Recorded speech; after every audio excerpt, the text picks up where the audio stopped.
It's me being silly, and I'm gonna hurt myself. But woo. Hey, welcome back to another episode of Journal Through It. Ooh, I got my back stretched out there.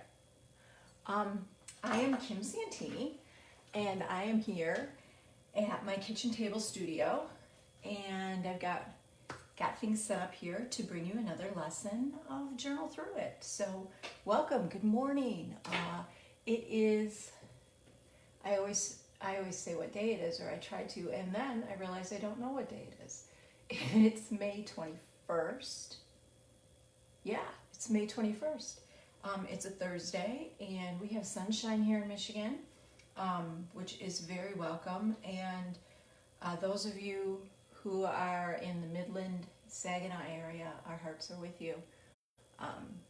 The flooding is pretty horrific and very tragic, and we hope that everybody is safe and feeling safe and taking stock of what's going to be happening in the next couple of days. So know that we are with you in spirit, and I sure do wish I could do more than bring you some journaling lessons, but I do know that art heals, and that creativity in a time of frustration can be a really welcome pursuit, and it can give you sort of a little back door into some peace and solitude of your own. So then that's actually the whole reason behind the Journal Through It project, which Ardith Goodwin and myself have been doing since March, bringing you into our studios, into our journals, sharing our practice of making art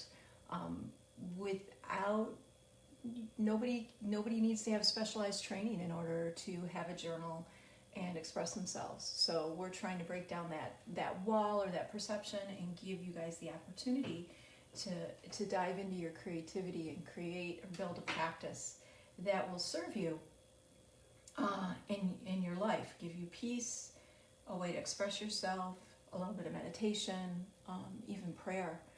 Journaling can be a really powerful thing. So I am super happy that you are here with me this morning. And if you tuned in on Monday, Ardith had a fabulous lesson on, she used the prompt Connections of Time, and she gave a presentation or a lesson on a process called ghosting the line.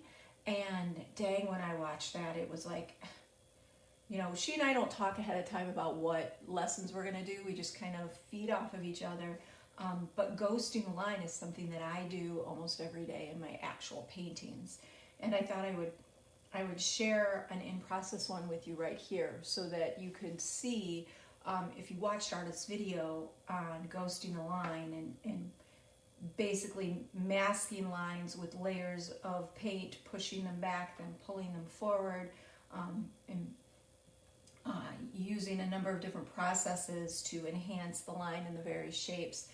She worked abstractly, but I use that process with recognizable objects or representationally in my artwork. And so I particularly enjoyed her lesson. And if you're curious about how I make my artwork, her lesson is a big key or a big factor, element, I suppose, of my own process and what I use. I also wanted to point out, and I know this is going to show up backwards on your screens here, but if you go to my website, KimberlySantini.com, if you're curious and want to see some more of my paintings, I know a lot of people have found me through the Journal Through It classes and weren't necessarily aware of my work ahead of time or previously. I invite you to visit my website. There's all sorts of, or there's a history of my paintings for the last 5 or 6 years right here on my website. And the other thing that's here, if you go into the menu section, you will notice that there is a Journal Through It page. And that is a page that is dedicated specifically to this class. And I just realized this morning when I pulled it up on my cell phone that you actually have to scroll a bit down. On your computer, it'll be right at the top, but I'll have to figure out why it doesn't display that on the phone. But this page right here has got all the Journal Through It info, including links to, see all those dark, all the bold? These are all the lessons. So these are direct links to all the lessons. And the other thing that I wanted to point out was that there were a couple of people on my page this morning who were commenting that they couldn't tune in live to watch the videos. And I want to make sure that everyone watching this video knows that we post these lessons live on Facebook, but you don't have to watch them when we're actively teaching. You can watch them at any time in the future. Facebook will have these lessons archived for a year. So you can go, these links here on my website, I've got my links as well as artist lessons. These will all be good for a year. So come back to your favorites, or if you missed something because of events in your life, you can continue to return to these lessons and build on your journaling practice. We want to make sure this information is available for everybody, regardless of your time zone or the structure of your day. So, that said, I invite you to take a minute and check in and tell me where you're from. And I really love to see that and get an idea of how far-reaching these classes actually end up being or going.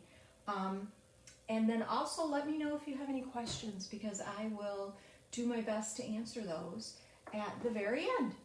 So, good morning, Kathy. It's really nice to have you here. Ardith, hey, hi friend. You're tuned in too. That's fantastic. And Pat from Florida. I wish I was sitting with you right now in a canyon somewhere having a glass of wine. How lucky were we to be able to do that all those years ago, huh? Who knew? So, last time I came to you, we talked about backgrounds, and we did drippy ones using watercolor, and then we used some other water media to enhance our backgrounds. And I hope you really played with this concept and had a good time. I saw some really interesting things online that some people were doing. So the idea of creating backgrounds is sometimes a novel one to people who think of sitting down and making art, where you have, a blank piece of paper and an end idea in mind, and you make marks that lead you specifically to that end goal. Whereas making backgrounds is just throwing color down randomly and then letting it sit, and you return to this at a later point in time and add another layer of marks over top of it. So it's very different than the concept that a lot of people have of making art, where you sit down to paint an apple, for example. But I find the practice of making backgrounds is really remarkably soothing. It gives you the opportunity to play with your tools, to just play like the way we used to play when we were in kindergarten and had a box of crayons. Making backgrounds gives you the opportunity to just play. There's no expectations, so there's no disappointment. And it also gives you a really great surface to come back to down the road and add another layer of marks on.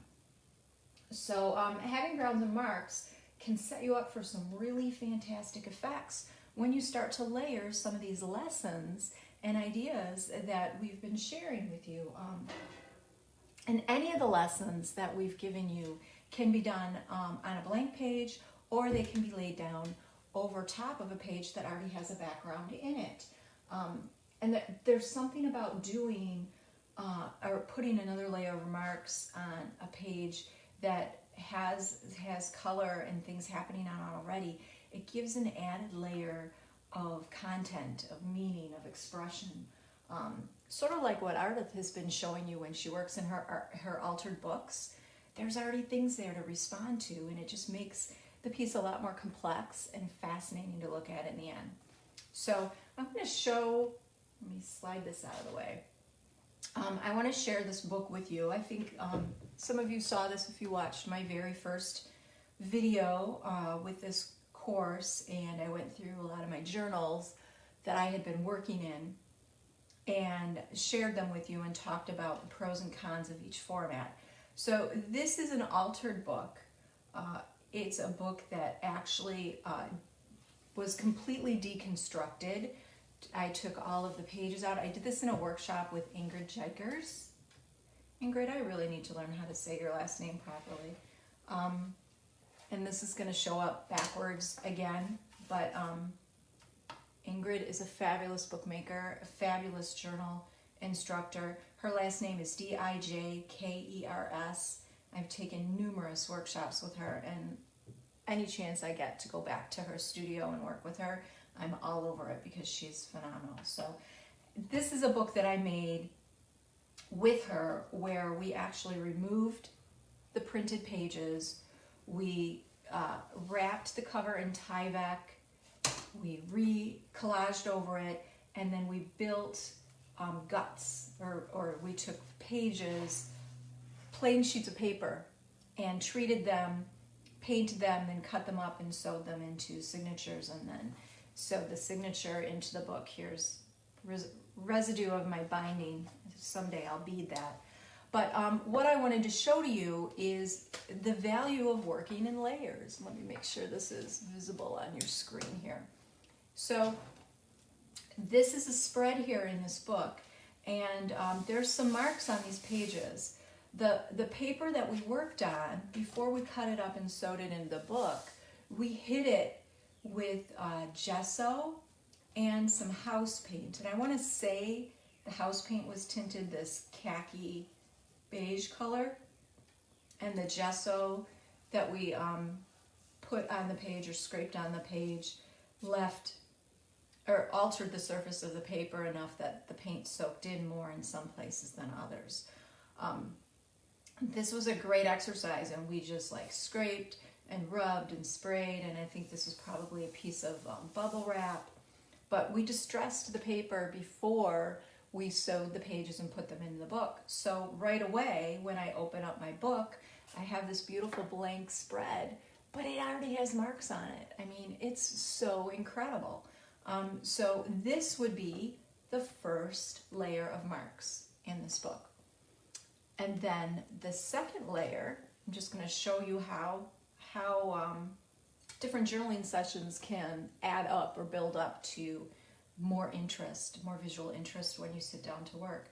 So the second layer, I just began embellishing the margins of the books, of the pages. And that's one of the things that Ingrid Jikers, who I made this book with, is so good at.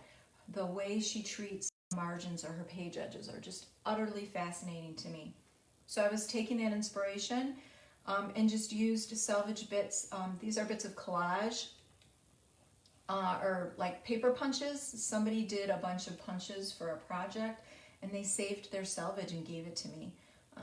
Christina, if you're watching this, I'm still using these bits. I love them. So, you know, and this is wrapping paper that I cut into a strip, and these are just collaged on to the edges of the pages. And I spent one afternoon where I didn't really feel like doing much, but I got out my collage and my glue, and I just went through every page of this book, and I worked on the margins of it and slowly added more and more to each of the pages until they had a frame that made the, you know, the inside of the page really, really exciting. So the margin on this page is a bit more complex, and you'll also see that I added some color. I don't remember how I did this. It's probably some sort of water-soluble crayon. It looks like it's got crayon bits here, but I just colored in around the edges and then watered it down and left the middle of the page for some future day. So that's one of the things that I love about journaling, is that there are no rules, and there's no set starting point, and there's no set ending point. I get to decide when and where I want to work on this page and what I want to add to it, and I don't have to do this page before I go to this page. I can bop around in the book accordingly. So the next page I'm going to show you is a page we're actually going to work on today. And this is this with one more layer of marks. Look at that. Look at how fabulous and complex this page looks. but it's really just a matter of a couple of really basic, simple journaling sessions.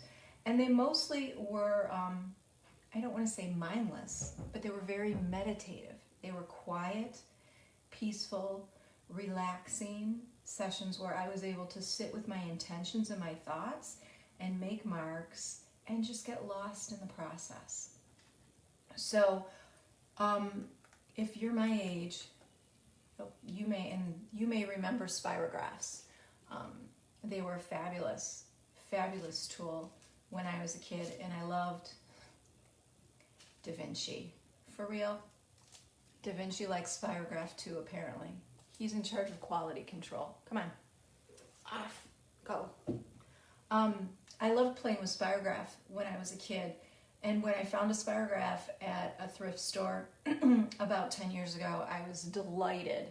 And I began getting, or whenever I saw them, I would pick them up. And they actually have newer spirograph kits now. They have them with magnets and all sorts of other kinds of means to make these flowers.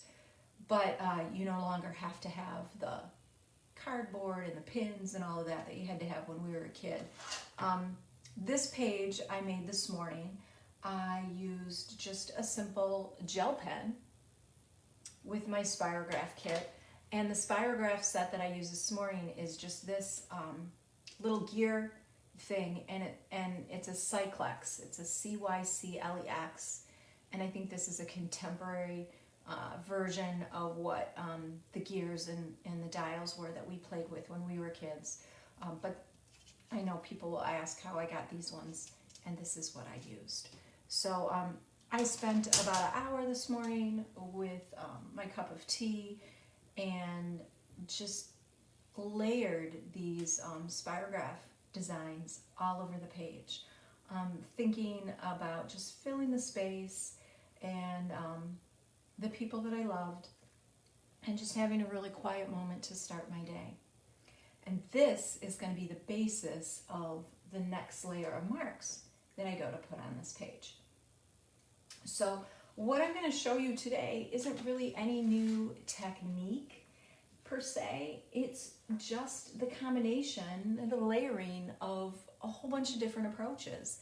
And they're very simple, basic approaches. Things that you can latch onto and build to make your own formula for a complex page like this. So the next thing that we're going to do to this page is we're going to work with a concept called negative space painting. And we are going to use some colored pencils, which I've got off camera here. We're going to use some colored pencils and work in a gradient and do some negative space painting and end up with a really fabulous page. So here you go. This is where we are headed. So this is a similar page. You can see there's some remnants of spirograph down here underneath. It's got a silhouette of a bird, and the silhouette of the bird was done in colored pencil, which is then just blended out to the perimeter of the page. So when I say a negative space painting, there's basically two types of space in a piece of art. You have the positive space, which is your subject matter. So my positive space is this bird shape here. And then my negative space would be anything that isn't in the bird shape. So another word for negative space is background.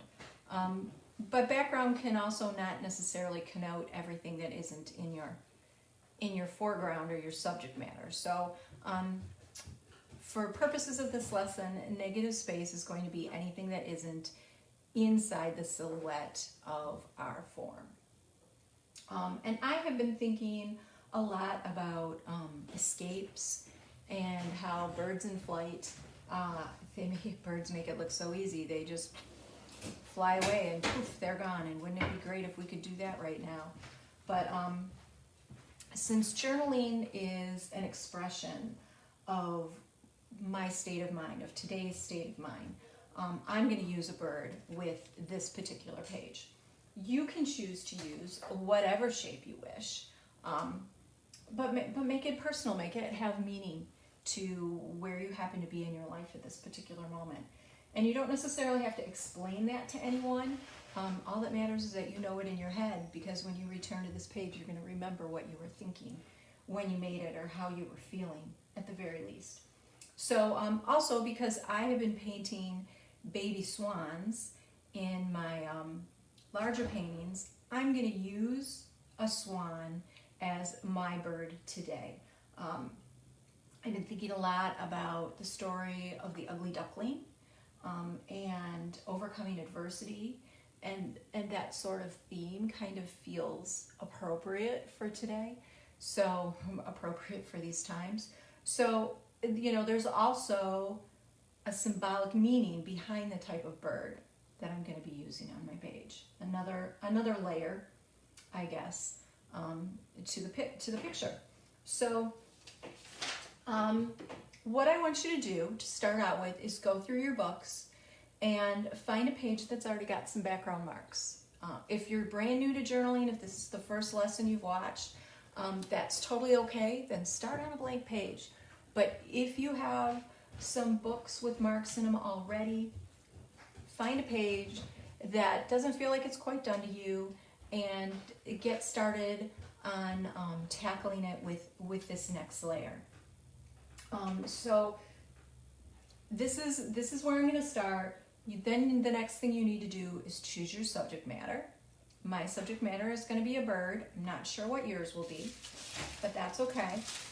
And then the next thing you're going to do is you're going to trace, draw. I suppose you could trace too. You want to draw your subject matter out.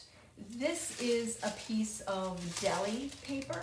I get these in giant boxes. I think restaurant supplies or a large warehouse may have them. You can also just use wax paper if you want to.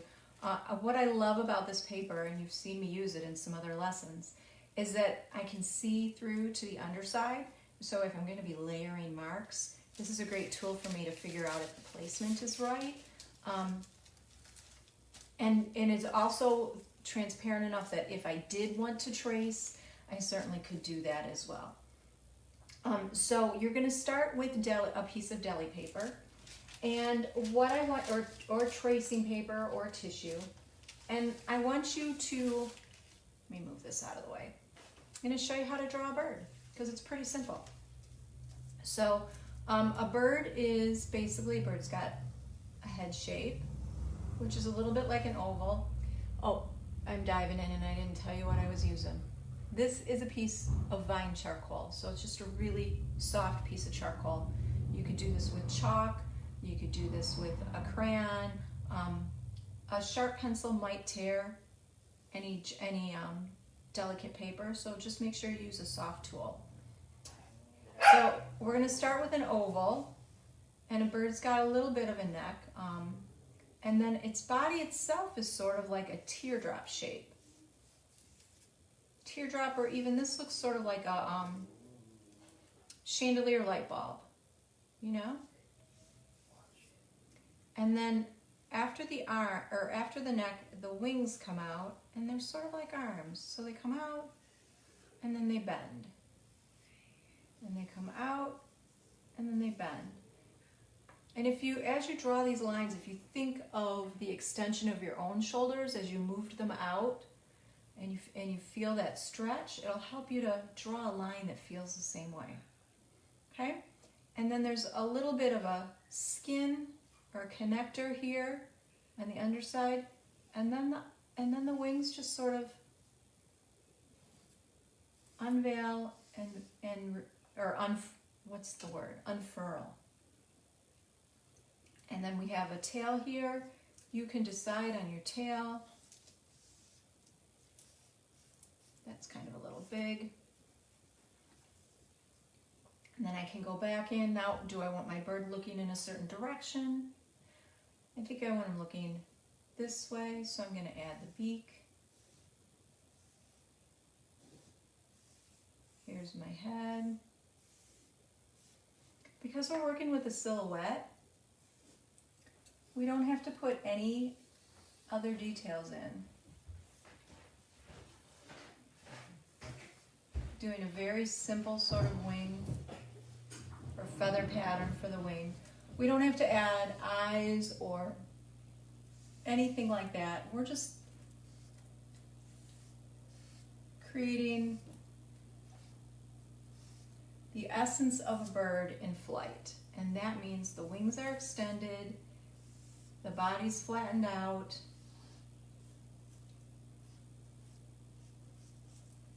the tail is extended. Look at that. That's our bird right there. Very, very simple.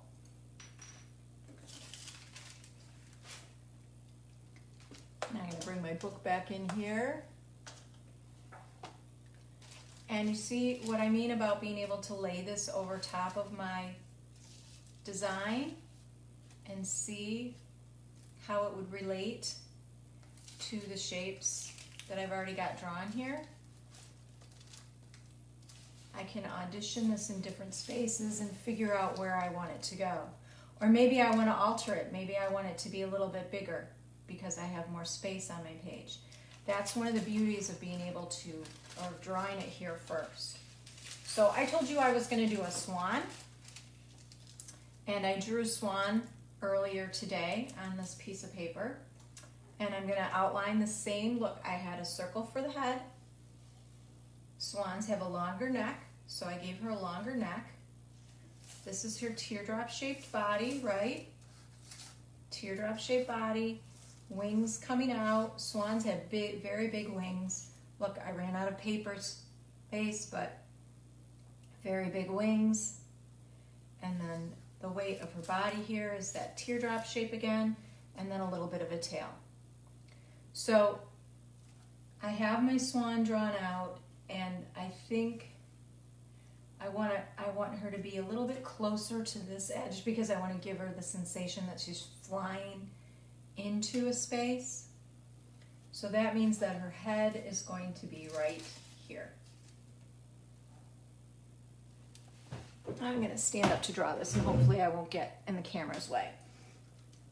So I am just going to freehand this,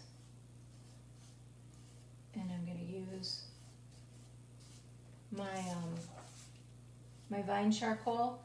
If you wanted to transfer this, you certainly could. Because my page is really busy, I am going to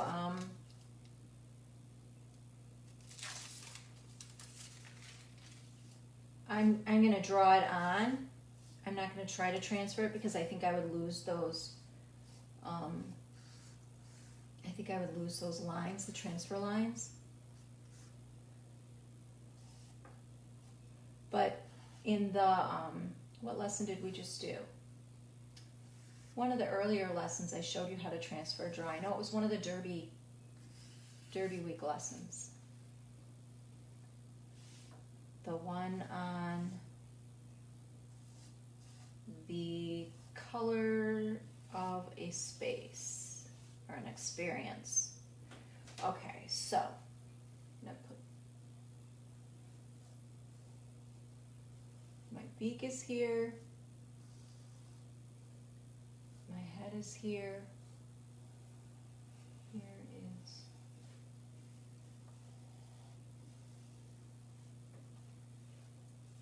and because it's vine charcoal, I can just rub it right out.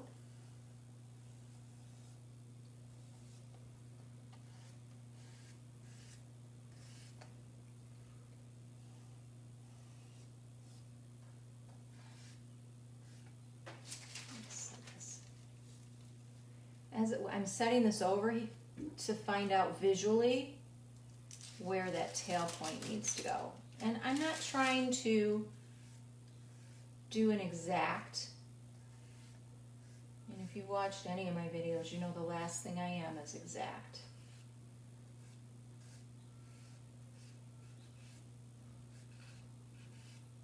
But I just want an approximation, so there. And then let's do this. You know who draws the most fabulous birds? is Dr. Seuss. I was such a huge fan of anything Seussian when I was a kid. So if you have Dr. Seuss books, you want to look at his birds. They are just crazy, crazy beautiful. Okay, so I have my bird transferred here. And now I'm done with that piece of paper. And the next step is to work on the gradient.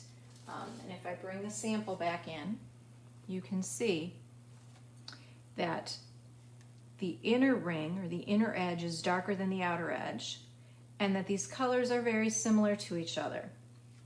So what I'm going to recommend for you is that when you choose the color for your negative space, the color blend or variant, that you look at a color wheel and you choose a couple of colors that are adjacent to each other. That's going to make for a nice chromatic shift. And by chromatic, I mean colorful. A really nice shift as your color moves from the red to the orange. We get all these variants in between. And the other thing that I'm going to encourage you to do is think about the emotional content of your piece. And different colors have different emotions, or they most certainly do to me. When I think of blue, I mentioned in another earlier lesson, blue to me means expansive and never-ending. And green to me means spring and hope and new birth. And spring is a huge deal when you live in the Midwest and you have a long, brutal, cold, miserable winter. Clearly, I'm not a fan of winter. So what I'm going to do here is I'm going to go from blue to green because those colors will represent to me expansiveness, peacefulness like oceans and skies, as well as hope. And those are all things that I want to bring to my swan who is flying away, and also sort of a victor in overcoming obstacles. So I'm going to start with a dark blue, and I have off camera here, I'll bring them on. I have a couple of cups of just a variety of colored pencils. These are different pencils that I have accumulated over the years, and these are my green and my blue ones. What I'm going to start with is a darker blue, and I'm going to, I'll start down here on this edge. I'm going to start right where that that charcoal line was, and I'm using sort of a moderate pressure, and I have the pencil off to the side, but I'm blending or I'm shifting my pressure as I come out, and I'm hoping that you can see that. So the further out I come from the edge or the shape, the less pressure I'm using, but the closer I am, the closer I get to that shape. I've got a little bit more pressure happening. And depending on what your background is, here my background is mostly paper, but it has a paint coat on it, and it also has some of this gel pen. So your pencil will react or lay over top of whatever those marks are down there. So keep that in mind when you're mixing your media. You want to make sure you use something that's conducive to layering. For instance, if I had wax, like crayon wax down there, in that first layer where the spirograph lines are, the crayon wax would act as a resist, and it would not accept any marks over top of it. So you just need to be aware of that. But do you see how I'm just shading and blending, and I'm going to go around this whole shape that way.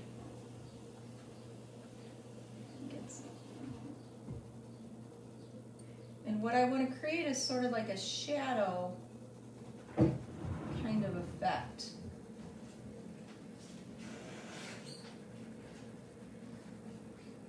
And it gets a little tricky to try to manage that. It's going to take a little bit more patience around that inner seam. But this would be a great thing to do while you're sitting, if you've got Netflix going, or dinner's in the oven, or you're just waiting for the dryer to ding, or maybe sitting out in the backyard listening to birds.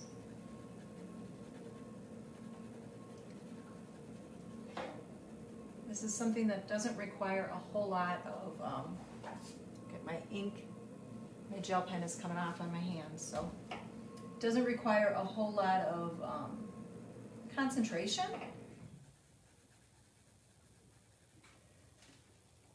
So let me come back here. And then the next thing that I would do after I get this beautiful blend here is I'm going to choose a green pencil that's a little bit lighter than that blue. And I'm going to go in and I'm going in with a really light pressure. And you may not even notice it at first because you're putting it over top of something that's darker. Do you see how far back I'm holding my pencil to on the barrel? When you hold it back at a distance, it allows you, I feel it allows me to use a softer sort of grip. When I'm holding it here, everything tenses up. Even my whole arm and my shoulder get really tense.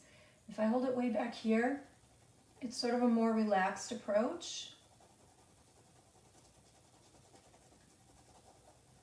And it's going to allow me to have a more relaxed or softer motion when I go to color. Now do you see how I've gotten, and I'm just using really soft marks. And then the next thing I want to do is I'm going to choose a green that's even lighter. Do you see? I want to make sure you can see these three values. Let me put them over top a plain piece of paper so that you can get a sense of how they relate to each other. So this is a dark, this is a middle, and this is a lighter tone. And I'm really not going to use a whole lot of this lightest one. It's just going to, you know, again, same light pressure, but it's going to carry me out to the edge. And you may not even be able to see the difference on your, in the video, but it actually, it feels yellower than the green that's there, and it gives a sensation of that bleed happening. And so I would continue this process all the way around the perimeter of this bird until I have a blue version of this. I'm not going to do that on screen for you, but I do want to show you a couple other ways that you could take this sort of a page and vary it. So you may notice that this one's got some text on the bottom of it. These are just little quotes that I have, and I love to add them onto pages. It says, "Be you bravely," for those of you who can't read backwards.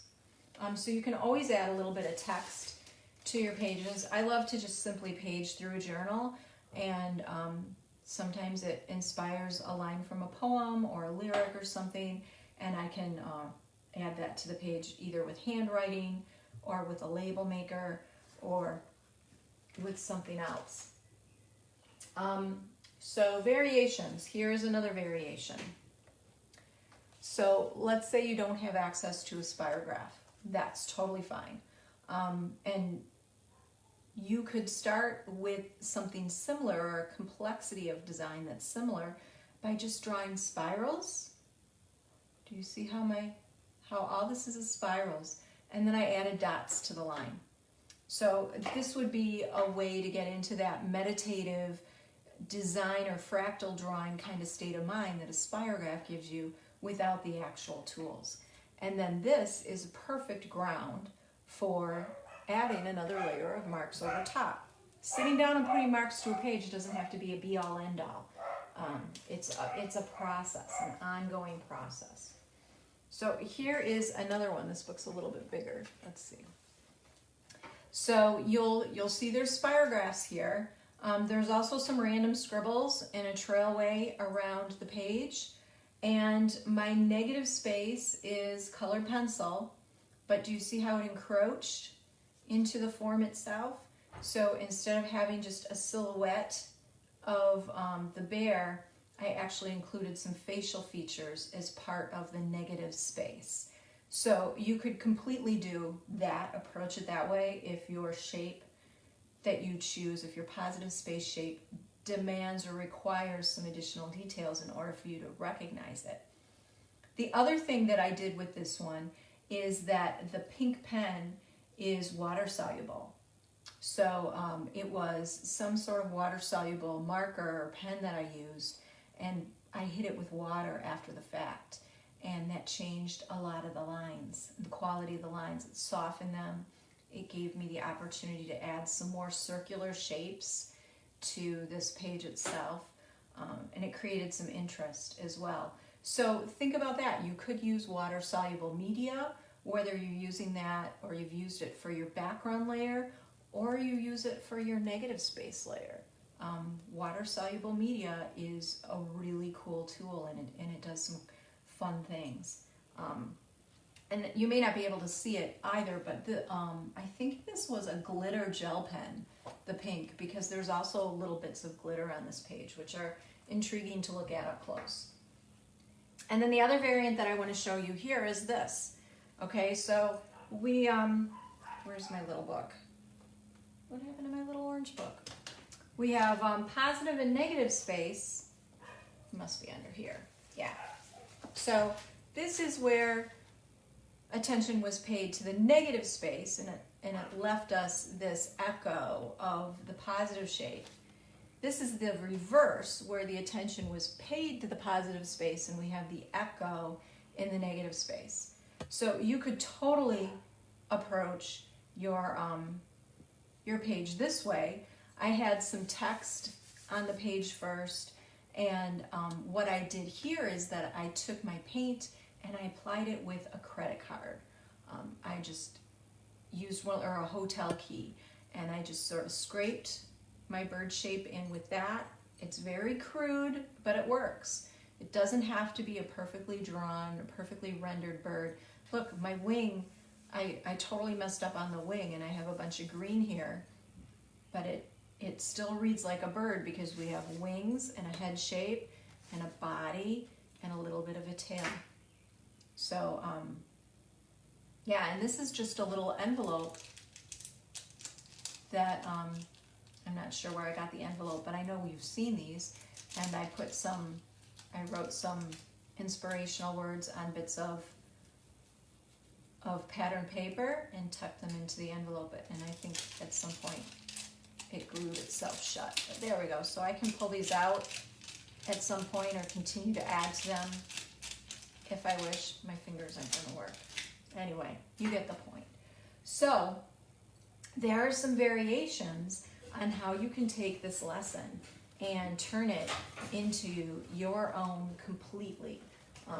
And that's one of my favorite things about teaching journaling, is that we all sit down at the beginning of the lesson with the same goal in mind and essentially the same tools, and we end up with hugely different pages when we're done. They all reflect our own personalities, our own feelings, our own experiences, so I love that. I'm going to go back to the video here and see if anybody has any questions. Mary, super soggy South Carolina. I'm sorry you're getting rain there. We're tired of rain here in Michigan, in case you didn't hear. But I'm glad that you tuned in. Anne from Prescott, Arizona. I'm really glad that you're here this morning. Good morning. I bet you've got sunshine. Carol from rainy Central Ohio. We're getting weather reports from everyone, aren't we? That's wonderful. CJ, you tuned in. I'm so glad that you're here from Vancouver. Welcome, CJ. Hi, Pamela. I'm glad that you are watching this morning. I hope you have a fabulous, fabulous day. Deidre, welcome. LJ in Rhode Island, that's fabulous. Linda, you would like the link to the spirograph. I'm not sure that I have an actual link to it, and I don't even recall where I got this spirograph, but I will tell you that it's called a cyclex, and it's CYCLEX. So I'm certain that if you did a Google search, you will be able to find this. I remember the packaging that it came in and everything, a white box with red lettering. I just don't know where I got the darn thing from, but I'm sure you can find this. There are all sorts of different spirographs out there right now, and each spirograph set makes different gears. So consider yourself warned. Once you get one, you're going to want them all. But it's a cyclex spirograph set, what I used this morning. So thanks for asking, Linda. Any other questions? LJ wanted to know if I made my own journal book. Yes, LJ. This particular book is one that I made in a workshop, and I'll give you her name again. Ingrid Jikers. It's DIJKERS. She has, her website is ingridjikers.com. She has so many wonderful classes, and she travels and teaches workshops. Of course, we're not doing that now. But she's here in Michigan, so if you have the opportunity to come do a workshop with her here in Michigan, I highly advocate it. Or maybe you can travel and go to one of the conventions or the spaces where she ends up teaching in the coming years. She also has some things online, I believe. I haven't been on her online site for a bit, I have to admit. So I'm not entirely clear on what she's offering via online instruction right now, but I can hands down tell you she's one of the best teachers I've ever worked with. So get her on your list and see if you can't make a point to learn or do a workshop with her, because she's incredible. Lois, I am so happy that you are here and to hear that you're almost done with your Scotland journal. That is fantastic. That means you'll be painting and journaling with us soon too. So excellent, excellent, excellent.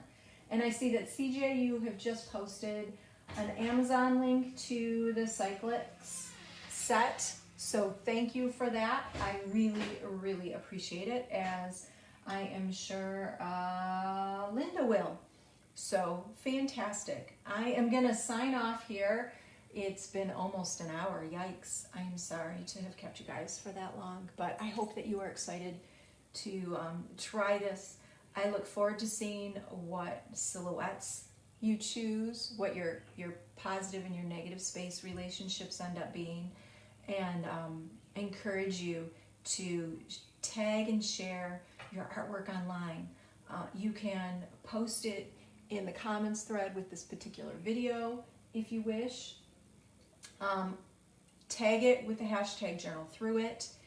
If you're on Instagram or on your own Facebook page or wherever else you happen to be sharing work, if you tag it with Journal Through It, when I do a Journal Through It hashtag search at the end of the day, I'll be able to see what you're working on and I can comment on it. And anybody else who does that hashtag search can also see your work and comment on it. So I hope everybody has a beautiful day,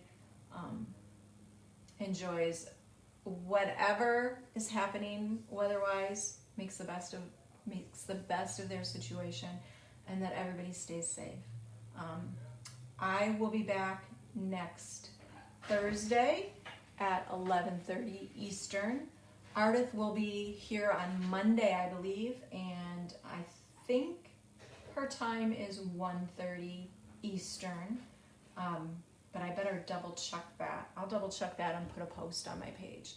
But regardless, you can always go to my website, KimberlySantini.com, and there's a Journal Through It page right there with links to all the classes and all the up-to-date information that I happen to have. So super excited or grateful to have been able to do this with you today.